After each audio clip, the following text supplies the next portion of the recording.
Bible answers, Bible జవాబుల్లో నేటి ప్రశ్నలోనికి మనం వెళ్ళక మునుపు రెగ్యులర్గా బైబిల్ జవాబులు అనేటువంటి ఈ యొక్క ఆధ్యాత్మిక కార్యక్రమాన్ని ఫాలో అవుతున్నటువంటి ప్రియులందరికీ ఒక మనవి.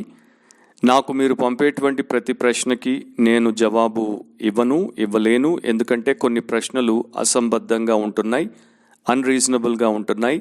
కొన్ని ప్రశ్నలు ఆల్రెడీ నేను జవాబులు ఇచ్చాను, వాటిని ఇంకో రూపంలో అదే విషయానికి సంబంధించి అడుగుతున్నారు కనుక వాటికి కూడా జవాబులు ఇవ్వబడవు.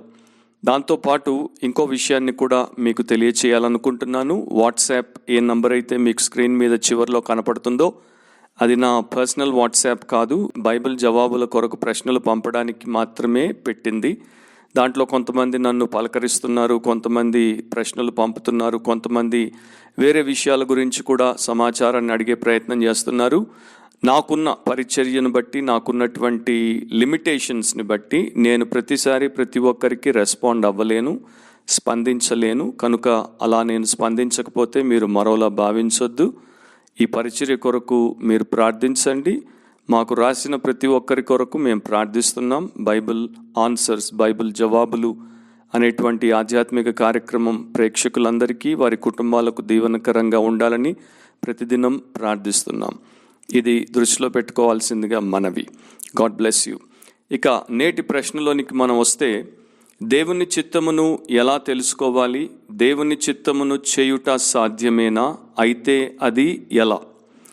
మనందరికీ తెలుసు, బైబిల్ దేవుడు అద్వితీయ దేవుడు, ప్రభు అయిన యేసుక్రీస్తు యొక్క తండ్రి అయిన దేవుడు. ఆయన సర్వశక్తిమంతుడైనటువంటి, సార్వభౌముడైనటువంటి దేవుడు, అందరికీ పైన ఉన్నటువంటి సర్వాధికారి. ఆయనే సర్వ జ్ఞాని, ఆయనే సర్వవ్యాపి, ఆయనే సర్వశక్తుడు. ఆ దేవుడు మన సృష్టికర్త, ఆ దేవుడు మన రక్షకుడు. కనుక ఆయనే మన జీవితానికి సరైనటువంటి ఆలోచన చెప్పి, ఉపదేశం చేసి, మన జీవితం పట్ల తనకున్నటువంటి ప్రణాళికను నెరవేర్చే విషయంలో ఆయన చిత్తమును, ఆయన పథకమును బయలుపరచగలిగినటువంటి ఆలోచనకర్త. So God alone is our creator and he alone can be our great counsellor. ఇంకో విషయం కూడా, God is love and God is light అని 1 యోహాను పత్రికలో మనం చదువుతాం. దేవుడు ప్రేమ అయ్యున్నాడు కనుక మన అత్యున్నతమైనటువంటి శ్రేయస్సును కోరుతున్నాడు. దేవుడు వెలుగై ఉన్నాడు. అలాంటి దేవుడు చీకట్లో ఉన్నటువంటి మనందరికీ కావలసినటువంటి మార్గదర్శకత్వాన్ని ఇస్తాడు. ఆయన బిడ్డలముగా, ఆయన ప్రజలముగా, ఆయన శిష్యులముగా సురక్షితమైన, సఫలీకృతమైనటువంటి భవిష్యత్తును, జీవితాన్ని సార్థకం చేసుకోవడానికి కావలసినటువంటి చిత్తమును ఆయన మాత్రమే ఇవ్వగలడు. దీన్ని దృష్టిలో పెట్టుకొని కొన్ని విషయాలు నేను మీతో పంచుకుంటుండగా జాగ్రత్తగా వినండి. మొట్టమొదటిది ఏంటంటే, దేవుడు తన సృష్టి పట్ల అండ్ ఆయన పోలికలో, ఆయన స్వరూపమందు సృజించబడి, మరి ముఖ్యంగా రక్షింపబడినటువంటి ప్రతి వ్యక్తి పట్ల శ్రేష్టమైన, సంపూర్ణమైన పథకమును లేక ప్రణాళికను, ఉద్దేశమును కలిగి ఉన్నాడు. 135వ కీర్తన 5-6 వచనాలు చదివితే, యెహోవా గొప్పవాడనియు మన ప్రభు సమస్త దేవతల కంటే గొప్పవాడనియు నేనెరుగుదును. ఆకాశమందును, భూమి యందును, సముద్రముల యందును, మహాసముద్రములన్నింటి యందును ఆయన తనకిష్టమైనదంతయు జరిగించువాడు. ఈ సర్వ సృష్టిలో, విశ్వమంతట్లో కూడా ఆయనే కర్తగా, క్రియను జరిగించువానిగా, తన అనాదికాల సంకల్పము చొప్పున ప్రతి కార్యక్రమాన్ని చేపట్టేటువంటి దేవుడు సృష్టి యావత్తు, మరి ముఖ్యంగా తన యందు విశ్వాసము కలిగినటువంటి తన ప్రజలందరూ కూడా ఆయన యొక్క చిత్తమును అనుసరించి ఆయన యొక్క కార్యములను జరిగించుటకు నియమించాడు. దేవుని చిత్తము ఎంతో ఎంతో శ్రేష్టమైనదని వాక్యం మనకు చెప్తోంది. రోమీలకు రాసిన పత్రిక 12వ అధ్యాయం 2వ వచనాన్ని చదివినప్పుడు, మీరు ఈ లోక మర్యాదను అనుసరింపక ఉత్తమమును, అనుకూలమును, సంపూర్ణమునయున్న దేవుని చిత్తమేదో పరీక్షించి తెలుసుకున్నట్లు మీ మనస్సు మారి నూతన మగుట వలన రూపాంతరము పొందుడి అని రాయబడింది. మనము ఈ లోకంలో బ్రతికినప్పుడు ఈ లోక మర్యాదను, అంటే లోకపు పోకడను, లోకపు ఆచారాన్ని, లోకంలో ఉన్నటువంటి కార్యక్రమాలను అయినా అనుసరిస్తాం, లేకపోతే మన దేవుని యొక్క ఉత్తమము, అనుకూలము, సంపూర్ణమునైన చిత్తమునైనా అనుసరిస్తాం. లోకాన్ని అనుసరిస్తే నశించిపోతాం, దేవుని చిత్తాన్ని జరిగిస్తే నిరంతరము నిత్యత్వంలో నిలిచి ఉంటాం. అలా మనం రూపాంతరం చెందడానికి దేవుడు ఏర్పాటు చేశాడు. మొదటి ఆదాము దేవుని చిత్తమును అతిక్రమించి పాపములో పడి బలి పశువు అయిపోయాడు.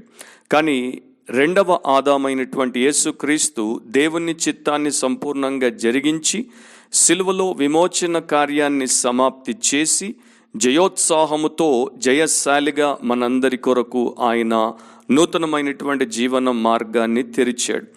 మత్తయి సువార్త 26:39 కొంత దూరం వెళ్ళి సాగిలపడి, నా తండ్రి, సాధ్యమైతే ఈ గిన్నె నా యొద్ద నుండి తొలగిపోనిమ్ము, ఆయనను నా ఇష్ట ప్రకారము కాదు నీ చిత్త ప్రకారమే కానిమ్మని ప్రార్థించెను.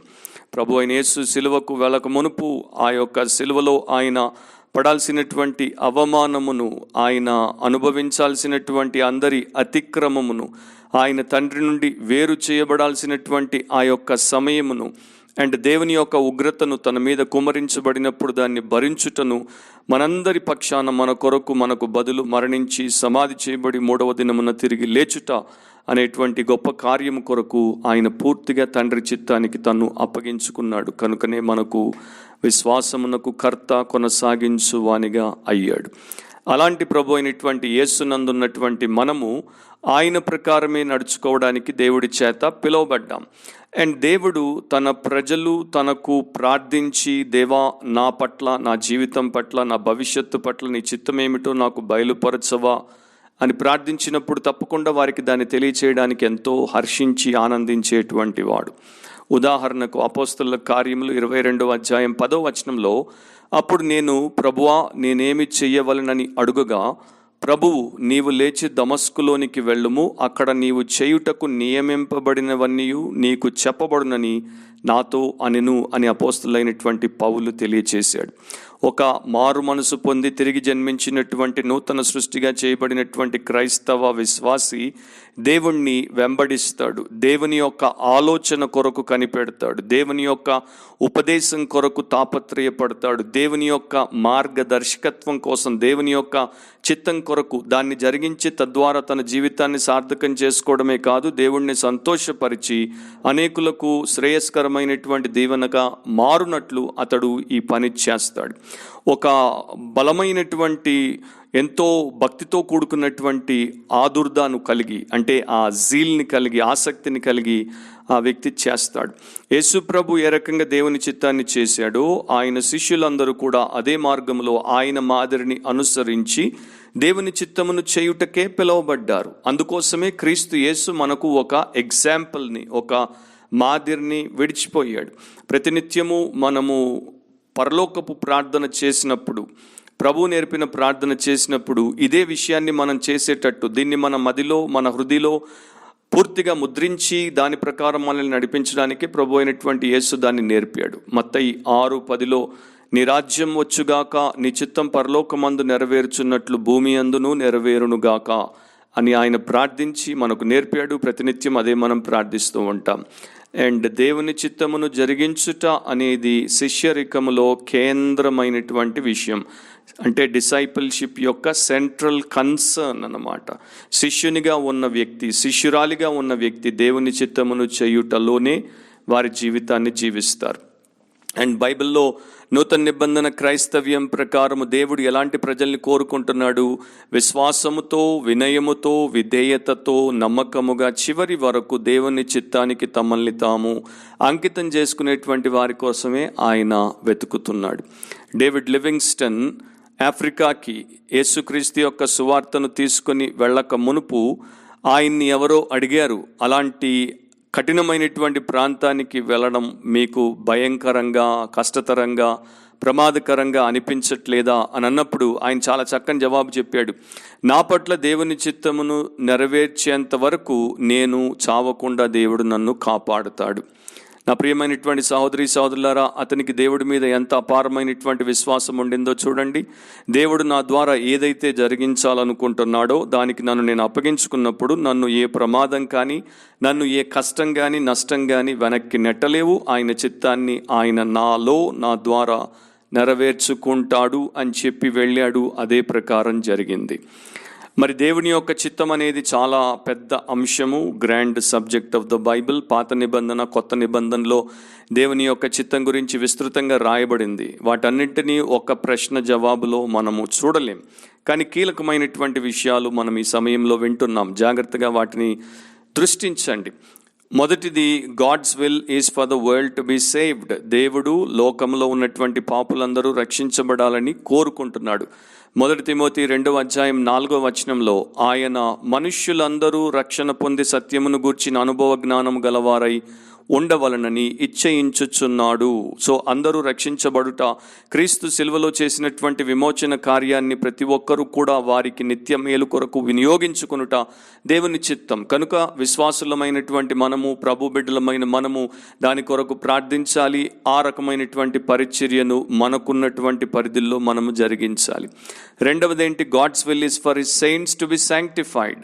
తన ప్రజలు, తన పరిశుద్ధులు పరిశుద్ధపరచబడుట దేవుని యొక్క చిత్తం. 1 తెస్సలోనిక 4:3లో మీరు పరిశుద్ధులగుటయే, అనగా మీరు జారత్వమునకు దూరముగా ఉండుటయే దేవుని చిత్తము అని రాయబడింది.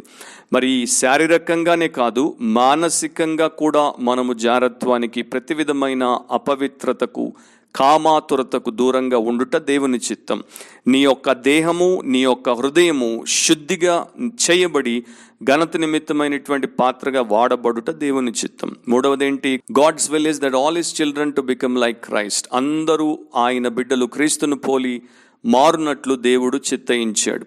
రోమీలకు రాసిన పత్రిక 8వ అధ్యాయం 29వ వచనంలో, ఎందుకనగా తన కుమారుడు అనేక సహోదరులలో జ్యేష్ఠుడగునట్లు దేవుడు ఎవరిని ముందు ఎరిగెనో వారు తన కుమారునితో సారూప్యము గల వారవుటకు వారిని ముందుగా నిర్ణయించెను. ఈ విషయాలను నేను బ్రాడర్ పర్స్పెక్టివ్తో చెప్పాను. వీటిని మీరు దృష్టిలో పెట్టుకుంటే, వీటిని ప్రధానంగా పెట్టుకుంటే, మిగతావన్నీ కూడా వీటిలో మనకు నడిపింపునిచ్చేటువంటివిగా, వీటి యొక్క లక్ష్య సాధన కొరకు మనల్ని నడిపించేటువంటివిగానే కనపడతాయి. ఇప్పుడు కొంతమంది అడుగుతుంటారు, అంటే దేవుడు నా జీవితం పట్ల ముందుగానే ఒక చిత్తమును ఏర్పాటు చేసి కలిగి ఉన్నాడా? ఆ ప్రశ్నకు బైబిల్ ఇచ్చేటువంటి జవాబు ఏంటి? అవును, దేవుడు క్రీస్తు యేసునందు విశ్వాసంలో ఉన్నటువంటి ప్రతి ఒక్కరి కోసం ఒక చిత్తమును, ఒక ప్లాన్ని కలిగి ఉన్నాడు. ఎఫెసీ 2:10లో, మరియు వాటి యందు మనము నడుచుకొనవలనని దేవుడు ముందుగా సిద్ధపరిచిన సత్క్రియలు చేయుటకై మనము క్రీస్తు యేసునందు సృష్టింపబడిన వారమై ఆయన చేసిన పని అయి ఉన్నాము. We are his workmanship. దేవుని యొక్క చేతి పని అయి ఉన్నాం. ఆయనతో అన్యోన్యంగా విధేయతతో కూడినటువంటి సంబంధంలో మనం జీవించినప్పుడు ఏ సత్క్రియలను ఆయన చిత్తములో మనము చేయుటకు ఆయన నిర్ణయించాడో వాటన్నింటిని కూడా మనము చేసే వారముగా ఉంటాం. అంటే నేను నా పట్ల వ్యక్తిగతంగా దేవుడు కలిగి ఉన్నటువంటి చిత్తాన్ని తెలుసుకోగలనా అనేది ఒకవేళ మీరు అడిగేటువంటి ప్రశ్న అయితే, అవును అని దేవుని వాక్యం మనకు జవాబిస్తోంది. ఉదాహరణకు అపోస్తలుల కార్యములు 22వ అధ్యాయం 14వ వచనంలో, అప్పుడతడు మన పితరుల దేవుడు తన చిత్తమును తెలుసుకొనుటకును ఆ నీతిమంతుని చూచుటకును ఆయన నోటి మాట వినుటకును నిన్ను నియమించియున్నాడు అని పౌలుతో చెప్పాడు. ఇప్పుడు పౌలు దేవుని యొక్క చిత్తమును తెలుసుకుని దాని ప్రకారము జీవించుటకు దేవుని చేత నియమించబడ్డాడు. ఒక వ్యక్తికి ఒక సంస్థలో ఉద్యోగం వచ్చినప్పుడు, అపాయింట్మెంట్ లెటర్ ఇచ్చినప్పుడు, దాంతో పాటు అతని యొక్క రోల్స్ అండ్ రెస్పాన్సిబిలిటీస్ని, అతని యొక్క పాత్రలేంటి, అతని యొక్క బాధ్యతలేంటి వారు తెలియజేస్తారు. జాబ్ డిస్క్రిప్షన్, అతని యొక్క పనిని వారు వివరణగా అతనికి తెలియజేస్తారు. దానికి కావలసినటువంటి వనరులన్నీ సమకూర్చి ఆ యొక్క పనిని సమర్థవంతంగా చేయడానికి అతనికి సహకరించినట్లు దేవుడు కూడా క్రీస్తునందు తన బిడ్డలను ఆ ప్రకారము తన యొక్క కార్యక్రమాల కొరకు నియమించి, వాటిని వారికి వివరించి, వాటికి కావలసిన వనరులు సమకూర్చి వాటిని వారు నెరవేర్చినట్లు ఆయన కార్యమును జరిగించగలడు. ఎంత గొప్ప ధన్యతలో దేవుడు తన ప్రజల్ని పెట్టాడో వాక్యం నుండి మనం నేర్చుకున్నప్పుడు ఆలోచిస్తే ఆయన్ని ఘనపరచకుండా, స్తుతించకుండా, కృతజ్ఞతలు చూపకుండా ఉండలేం. అయితే ఇవన్నీ కూడా ఆటోమేటికలీ జరుగుతాయా బ్రదర్? వాటంతట అవే జరిగిపోతాయా బ్రదర్ అంటే కాదు. వీటికి మనము కొంత సాధన చేయాల్సిన అవసరం ఉంది. క్రైస్తవులు దేవుని చిత్తమును వ్యక్తిగతంగా తమ పట్ల దేవుని చిత్తమును తెలుసుకోవడానికి ప్రార్థించాలి. దేవుడి సన్నిధిలో వారు సమయమునిచ్చి కనిపెట్టాలి. కొలస్సీ 1వ అధ్యాయం 9-10 వచనాలు చదివినప్పుడు అందుచేత ఈ సంగతి వినిన నాట నుండి మేమును మీ నిమిత్తము ప్రార్థన చేయుట మానక మీరు సంపూర్ణ జ్ఞానమును ఆత్మ సంబంధమైన వివేకమును గలవారును ఆయన చిత్తమును పూర్ణముగా గ్రహించిన వారునై ప్రతి సత్కార్యములో సఫలులగుచు దేవుని విషయమైన జ్ఞానమందు అభివృద్ధి పొందుచు అన్ని విషయములలో ప్రభువును సంతోషపెట్టునట్లు అని పౌలు రాశాడు. ఆ సంఘంలో ఉన్నటువంటి వారి కోసం పౌలు ఈ రకంగా ప్రార్థన చేశాడు. వారందరూ కూడా దేవుని చిత్తాన్ని పూర్ణముగా గ్రహించాలని, ప్రతి సత్కార్యంలో సఫలం అవ్వాలని, అన్ని విషయాల్లో ప్రభువును సంతోషపెట్టాలని ప్రార్థన చేశాడు. కనుక నా ప్రియ సహోదరి సహోదరులారా, క్రీస్తునందున్నటువంటి దేవుని బిడ్డలారా, మీరు దేవుని పవిత్రమైన నడిపింపు కొరకు ప్రార్థించండి. అన్ని విషయాల కొరకు ప్రార్థించండి. ముఖ్యంగా దేవుని మహిమ కొరకు, ఇతరుల మేలు కొరకు, మీ జీవితము ప్రస్తుతం మాత్రమే కాకుండా నిత్యత్వం కోసం ఉపయోగపడే రీతిలో ఆయన చిత్తమును మీకు బయలుపరిచి బలపరిచి చేయించమని మీరు అడగండి. తప్పకుండా అది ఆయన మీ పట్ల చేసి తీరుతాడు. ఇక్కడ ఒకటి గుర్తుపెట్టుకోవాలి, పర్సనల్ సెల్ఫిష్ అజెండాలు కానీ అంబిషన్స్ కానీ దేవుడి చిత్తములో స్థానమును కలిగి ఉండవు. అంటే there is no room for personal selfish agenda or ambition in God's will. దేవుని చిత్తం అన్నప్పుడు దేవుని ఇష్టము, దేవుని చిత్తం అన్నప్పుడు దేవుని యొక్క ఆశయమే, కానీ మన స్వంత స్వార్థపూరితమైనటువంటి ఆశయము లేక లక్ష్యములను దాంట్లో మనము జోడించకూడదు. ఇక దేవుడు ఏ రకంగా తన చిత్తాన్ని బయలుపరుస్తాడు? ప్రధానంగా వాక్యంలో దేవుడు మనకు చూపినటువంటి విధానం ఏంటంటే, దేవుని యొక్క వాక్యము ద్వారా, పరిశుద్ధాత్మ ద్వారా, పరిస్థితుల ద్వారా దేవుడు తన చిత్తమును మనకు బయలుపరుస్తాడు. ఈ రోజుల్లో గడిచిన కొన్ని సంవత్సరాలుగా క్రైస్తవ్యం కొత్త పుంతలు తొక్కుతోంది, కొత్త పోకడలకు పోయింది. కనుక క్రైస్తవ్యంలో చాలా పెనుమార్పులు వచ్చేసాయి. వాక్యాన్ని విడిచిపెట్టారు, ప్రభు అయిన యేసుక్రీస్తును పక్కన పెట్టారు. ఎవరికి కావలసినట్టు వారు దేవుని పేరు, క్రీస్తు పేరు, క్రైస్తవ్యం అనేటువంటి ప్లాట్ఫామ్ని వాడుకొని వారికి కావలసినట్టు వారు చేస్తున్నారు. దానికి ఒక రోజున తప్పకుండా అలాంటి దుర్మార్గపు పనులు చేసిన ప్రతి ఒక్కరూ, ఎంతటి వారైనా, ప్రజల్లో ఎలాంటి గుర్తింపును కలిగి ఉన్నప్పటికీ పెద్ద విషయమేం కాదు, వారందరూ తప్పక తీర్పులో నిలబడినప్పుడు లెక్క చెప్తారు, వెల చెల్లిస్తారు. ఈ రోజున జరిగే విషయం ఏంటంటే, దేవుని చిత్తమును సెన్సేషనలైజ్ చేసేసి చాలా రకాలుగా విశ్వాసులను గందరగోళ పరిస్థితిలోనికి తీసుకెళ్ళి వారికి దారుణమైనటువంటి నష్టాలను, కష్టాలను కలిగించేటువంటి వారు క్రైస్తవ్యంలో సేవకుల రూపంలో, మార్గదర్శకుల రూపంలో వచ్చారు. మతలబ్బులతో వచ్చారు, కానీ ఆ రకంగా చాలామందికి చాలా రకాలైనటువంటి అరిష్టాలను కలిగిస్తున్నారు.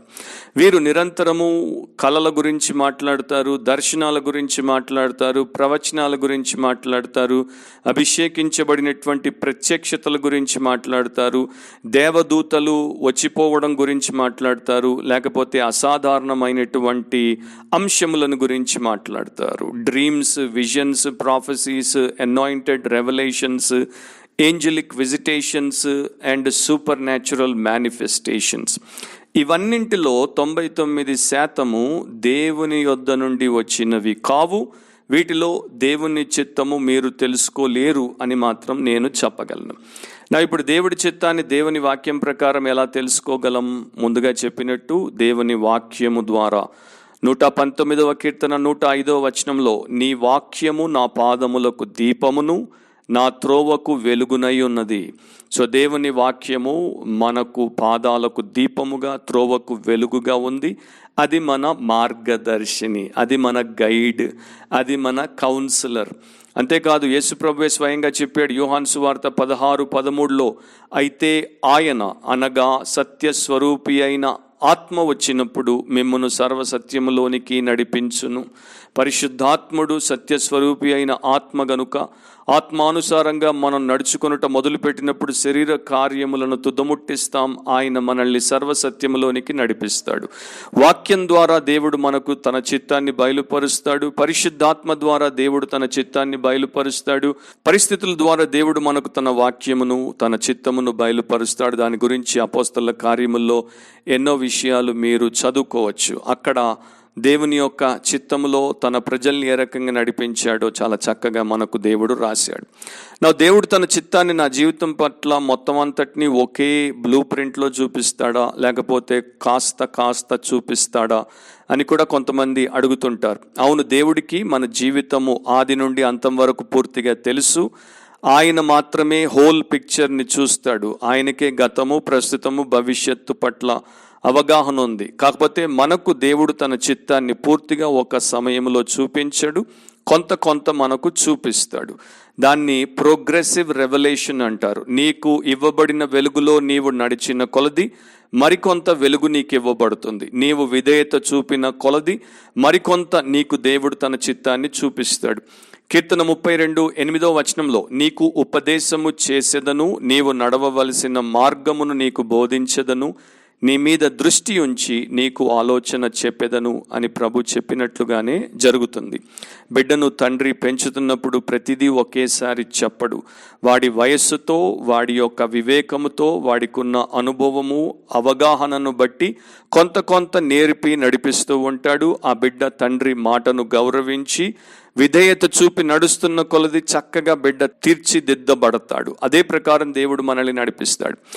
మరి కొన్ని సమయాల్లో దేవుని చిత్తాన్ని మనం ఎంచుకున్నప్పుడు తప్పకుండా మనకు ఆయాసం కలుగుతుంది, శ్రమ అనేది ఎదురవుతుంది, ఒత్తిడి కింద లేక మనము విపరీతమైనటువంటి ఆ బాధను లేక వేదనను అనుభవించి ఒక ఘోరమైనటువంటి పరిస్థితి గుండా బయటికి రావాల్సి వస్తుంది. అది నిజమే. సఫరింగ్ అనేది, శ్రమ అనేది మనకొక స్కూల్ మాస్టర్ వంటిది, మనకొక బడి పంతులు వంటిది. 2 విషయాల కొరకు దేవుడు దాన్ని మనకు ఉపయోగిస్తాడు. ఒకటి మెచ్యూరిటీ, మనము ఆత్మీయంగా పరిపక్వతలోనికి రావడానికి. 2 మినిస్ట్రీ, మన ద్వారా దేవుడు పరిచర్యను చేయించడానికి. శ్రమ అంటే ఏంటో మనకు తెలిసి వచ్చినప్పుడు అప్పుడే మనం ఇతరులకు ఆదరణను ఇచ్చేవారముగా, ఇతరుల మీద కనికరాన్ని చూపేవారముగా, ఇతరులకు ప్రోత్సాహపరిచే మాదిరులముగా మనం ఉండగలుగుతాం. వారి విశ్వాసంలో వారిని ముందంజ వేసేటట్టు బలపరచగలుగుతాం. భక్తుడు 119వ కీర్తన 71 ఈ రకంగా రాశాడు, నేను నీ కట్టడలను నేర్చుకొనున్నట్లు శ్రమ నొంది ఉండుట నాకు మేలాయను. సో నిజంగా దేవుడి వైపు నుండి ఆలోచించేటువంటి వారు, గాడ్స్ పర్స్పెక్టివ్ నుండి ఆలోచించేటువంటి వారు, క్రీస్తు యేసు యొక్క మాదిరిని ముందు పెట్టుకుని ఆలోచించేటువంటి వారు ఎవరు కూడా శ్రమను కాదనరు. శ్రమను వారు హృదయానికి హత్తుకుంటారు. ఎందుకంటే తద్వారా వారు మెచ్యూరిటీలోనికి, మినిస్ట్రీలోనికి ప్రవేశపెట్టబడతారు కనుక.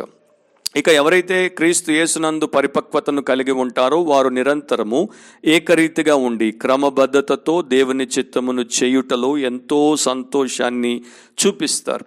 కీర్తన 40:8 చదివినప్పుడు, నా దేవా నీ చిత్తము నెరవేర్చుట నాకు సంతోషము, నీ ధర్మశాస్త్రము నా ఆంతర్యములోనున్నది అని భక్తుడు రాశాడు. సో దేవుని చిత్తము నెరవేర్చుటే మనకు సంతోషం. ఈ లోకంలో జీవించుటకు గల ఒకే ఒక కారణం ఏంటంటే, నా గొప్ప దేవుని యొక్క పవిత్రమైన శ్రేష్టమైనటువంటి చిత్తమును నేను తెలుసుకునుట, దాన్ని జరిగించుట, తద్వారా నా దేవునికి మహిమను తెచ్చుట, ఆయన యొక్క కార్యక్రమాన్ని తుద ముట్టించుట. అదే నా ప్రభు అయినటువంటి యేసు చేశాడు, అదే నేను చేయడానికి క్రీస్తు కృపలో నడిపించబడుతున్నాను అన్నట్టుగా ఆలోచిస్తారు. ఆ రకంగా ఉంటారు. క్రైస్తవులు మాత్రమే నిజముగా దేవుని యొక్క చిత్తమును వారి యొక్క హృదయపూర్వకమైనటువంటి యథార్థతతో చేయగలరు. 143వ కీర్తన 10వ కీర్తనకారుడు అంటాడు, నీవే నా దేవుడవు, నీ చిత్తానుసారముగా ప్రవర్తించుటకు నాకు నేర్పుము అని. నా ప్రియమైనటువంటి సహోదరి సహోదరులారా, ప్రతినిత్యము మీరు ప్రార్థించినప్పుడు ఆయన ఎదుట ఒప్పుకోండి, నీవే నా దేవుడవు, నీ చిత్తానుసారముగా ప్రవర్తించుటకు నాకు నేర్పుము అని ఆయన్ని అడగండి. ఆయన తప్పకుండా నేర్పిస్తాడు. వ్యక్తిగతంగా మీరు సింగిల్ అయితే ఒక సింగిల్ వ్యక్తిగా దేవుడి చిత్తమును ఏ రకంగా చెయ్యాలో నేర్పుతాడు. మీరు ఒక భర్త అయితే ఏ రకంగా భర్తగా మీ పాత్రను పోషించి దేవుని చిత్తాన్ని నెరవేర్చాలో, భార్య అయితే ఏ రకంగా మీ పాత్రను పోషించి దేవుని చిత్తాన్ని నెరవేర్చాలో, తల్లిదండ్రులైతే ఏ రకంగా మీ పాత్ర పోషించి దేవుని చిత్తాన్ని నెరవేర్చాలో, బిడ్డలైతే ఏ రకంగా మీ పాత్రను పోషించి మీ తల్లికి తండ్రికి సన్మానాన్ని ఇచ్చి దేవుడి చిత్తాన్ని నెరవేర్చాలో, ఒక సేవకుడైతే, ఒక సంఘస్థుడైతే, ఒక సమాజంలో ఉన్నటువంటి పౌరుడైతే ప్రతి విషయంలో దేవుని చిత్తమును ఆయన మెచ్చునట్లు, ఇతరులకు మేలు కలుగునట్లు ఏ రకంగా మీరు నెరవేర్చి ఆయనను ఘనపరచగలరో ఆయన నేర్పుతాడు. ఆ రకంగా మనం నడుచుకుంటే దానికన్నా గొప్ప ఆశీర్వాదం మనకి ఇంకొకటి ఉండదు. దేవుడి దగ్గర మనము ఈవులను పొందడానికి లేక దేవుణ్ణి మన స్వంత స్వకీయమైన దురాశలకు అనుకూలంగా ఉండే సంతోషాల కొరకు వాడుకోవడానికి మనం ఎప్పుడు రాకూడదు. దానికన్నా ఘోరమైనటువంటి అపరాధం మరొకటి ఉండదు. ఆయన దేవాది దేవుడై ఉన్నాడు, సార్వభౌముడై ఉన్నాడు, సర్వోన్నతుడై ఉన్నాడు. ఆయన యొక్క సేవకులముగా, దాసులముగా ఆయన చిత్తమును గ్రహించి జరిగించేటువంటి ఆయన ప్రజలముగా జీవించుట నిత్య ఆశీర్వాదానికి కారణమవుతుంది. లివింగ్స్టన్ గురించి మొదట్లో చెప్పాను, చివరిలో కూడా ఒక మాట చెప్పి ముగిస్తాను.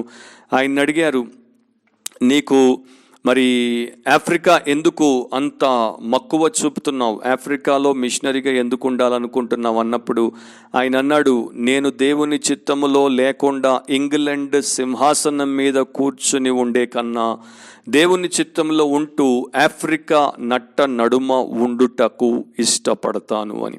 సో దేవుడి చిత్తంలో ఉండడానికి ఆఫ్రికా నట్ట నడుమ ఎన్ని కష్టాలైనా భరిస్తాను, ప్రాణాలైనా అర్పిస్తాను, కానీ దేవుని చిత్తములో లేకుండా ఇంగ్లాండ్ యొక్క రాజ సింహాసనం మీద నేను కూర్చోను అని చెప్పాడు. అందుకే డేవిడ్ లివింగ్స్టన్ భక్తుడయ్యాడు. అందుకనే డేవిడ్ లివింగ్స్టన్ దేవుణ్ణి గణపరచగలిగాడు. అందుకనే డేవిడ్ లివింగ్స్టన్ చీకటి ఖండమైనటువంటి ఆఫ్రికాకి, లోకానికి వెలుగైనటువంటి యేసుక్రీస్తును పరిచయం చేసి ప్రకటించాడు. అనేక లక్షల ఆత్మలను దేవుని నిత్య రాజ్యంలోనికి నడిపించగలిగాడు. శిష్యుల్ని తయారు చేయగలిగాడు. చనిపోయినా ఇంకా మనందరితో మాట్లాడుతూ మనల్ని ప్రభావితం చేస్తున్నాడు. ఇది ఈ యొక్క ప్రశ్నకు జవాబు. మరో బైబిల్ ప్రశ్నకి బైబిల్ జవాబుతో మనం కలుసుకునేంత వరకు దేవుడు మనలో ప్రతి ఒక్కరిని ఆయన చిత్తములో ఉంచి ఆ చిత్తమును మనకు తెలియచేసి దానికి పూర్తిగా మనం లోబడి జరిగించేటట్టు మనల్ని తీర్చిదిద్ది నడిపించునుగాక.